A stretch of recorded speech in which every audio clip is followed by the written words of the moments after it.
HTML has a whole bunch of different elements or selectors that you can add styles to, like your H1 tag, or the paragraph tag, or even the body tag, and so on. But one of the many cool things with CSS and CSS3 is that you can make up your own selector called an ID or a class selector. This video is on the ID selector and how it's made and used. Now, ID selectors are used when there is just a single unique element needing to be styled, like, say, for example, nickname or first name or phone number, just a few of them that I just made up. Oh, and if you didn't notice, they will all begin with the hashtag or number sign or octothorpe. Yeah, I said octothorpe. That's my word of the day. Basically, they're all three the same thing. Here's an example of using an ID selector. Basic HTML5 document, and I've got some styling up here in the head section and the content down here. And I've got the hashtag nickname, I've got the hashtag first name, and I've got the hashtag phone number as my ID selectors.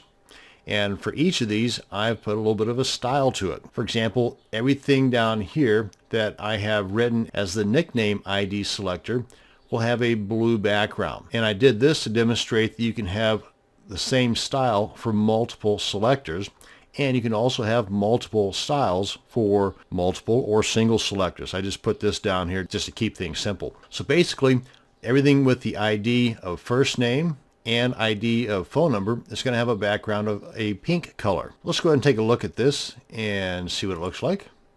Let's kind of keep it all right here. And that's it. Now, just to kind of demonstrate further that we can add multiple styles, I'll just go ahead and change the color of these guys here, or everything that's associated with first name and phone number, to red.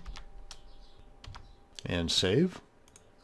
And there we go. Now, if you're going to style a particular element several times within a document, like say you're going to use nickname to also style your H1 tags and maybe even your body tags, then you'll want to use a class selector and not an ID selector. But that's the makings of a different video. So in this video, you learned what an ID selector was, and you learned that octothorpe is the same thing as a number sign or hashtag.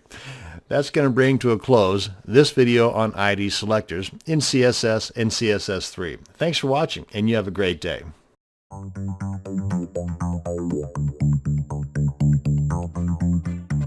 Thank you.